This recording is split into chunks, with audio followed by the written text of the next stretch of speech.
जय हिंद छात्रों, स्वागत है आपके अपने YouTube channel Newton classes official पे।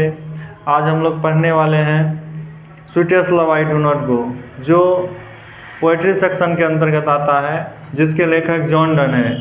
इसमें जॉन डन जो बताए हैं sweetest love I do not गो के बारे में, उसी चीज़ का अध्ययन हम लोग पढ़ेंगे।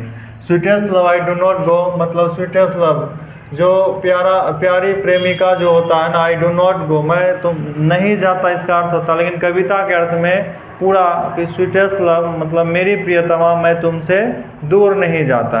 यहाँ गो का मतलब हो गया जाना। कविता के अर्थ में जैसे गो जी ओ गो पढ़ते हैं ना हम लोग, गो मतलब जाना, लेकिन यहाँ कविता के अर्थ में जी ओ ई गो मतलब होता है जाना।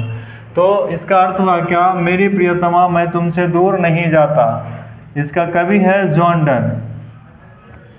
तो द पोएट इस sweetest love I do not गो जो है ना, इसमें जॉन डन प्रेम के अनुभव को अच्छे तरीके से बताने का प्रयास किया है कि जब दो व्यक्ति प्रेम में होता तो उसको कैसा फील होता, उन चीज़ों के बारे में बताने का प्रयास किया है। तो पढ़ते हैं हम लोग। The poem sweetest love I do not go is a lovely poem. The poem sweetest love I do not go a lovely poem मतलब sweetest love I do not go एक बहुत प्यारा कविता है, which has been composed by the poet John Donne, जो John Donne के द्वारा रचा गया है। कंपोज्ड मतलब होता है रचना, कंपोज मतलब रचना। नेक्स्ट है, he is one of the best poet of English literature. Literature मतलब साहित्य, इंग्लिश मतलब अंग्रेजी। तो वह अंग्रेजी साहित्य के महान लेखक, महान कवि में से एक थे।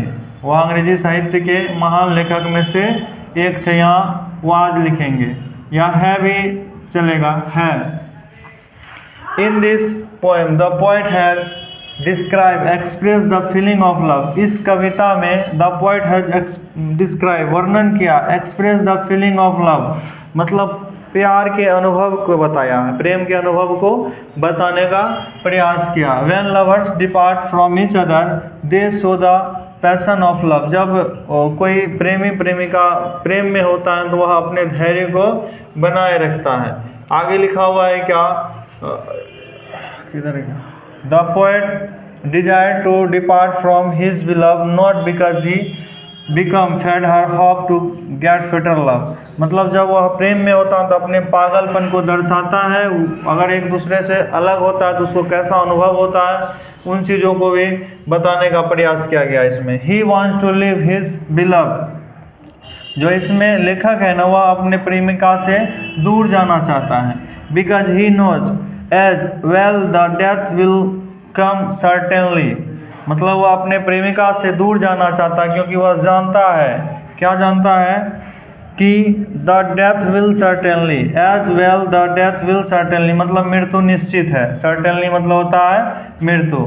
तो कवि अपने प्रेमिका से बहुत ज़्यादा प्रेम करता है, उस मतलब वह दोनों एक दूसरे के बगैर रह तो नहीं पाता, लेकिन फिर भी कवि अपने प्रेमिका से दूर जाना चाहता है। इसलिए दूर नहीं जाना चाहता क्योंकि उससे अलग होना चाहता है, उसको अनुभव करवाना चाहता है। तो पढ़ते हम लोग आगे, लिखा है क्या आगे, the poet assured his बिलव that, उसको भरोसा दिलाता है, ही विल कम बैक, वह आएगा, वापस आएगा। Like the sun comes every day, जैसे सूर्य प्रतिदिन आता है ना वापस, वैसे वह भी वापस आएगा। The poet promise his beloved, poet अपनी प्रेमिका से वादा करता है, बिलव्ड मतलब होता है प्रेमिका।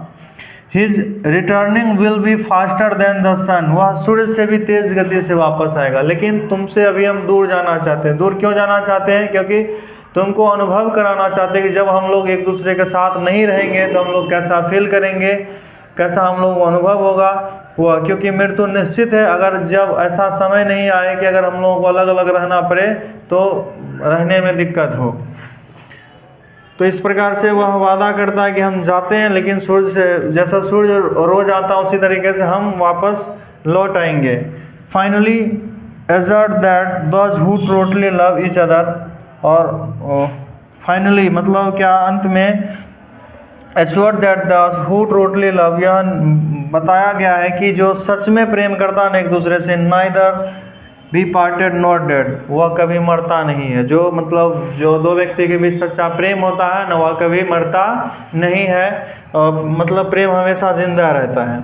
Neither be parted not dead, ultimately, और अंत में मीट इन हेवन, स्वर्ग, और अंत में वह क्या होता है, स्वर्ग में मिलता है। आफ्टर देयर फिजिकल डेथ, जब यहाँ का जो भौतिक जीवन है ना, इससे जब मृत्यु होता है तो वह स्वर्ग में जा कर के मिलता है, ऐसा जॉन डन कहते हैं।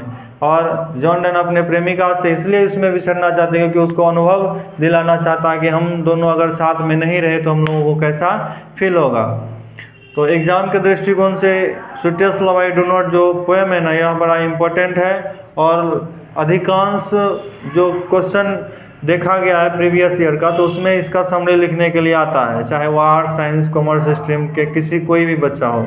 तो एक्सप्लेन अगर समझ में अच्छे तरीके से आया हो तो अपने दोस्तों के साथ शेयर करें ताकि वह भी बोर्ड एग्जाम में अच्छे अंक ज्ञान कर सके। धन्यवाद।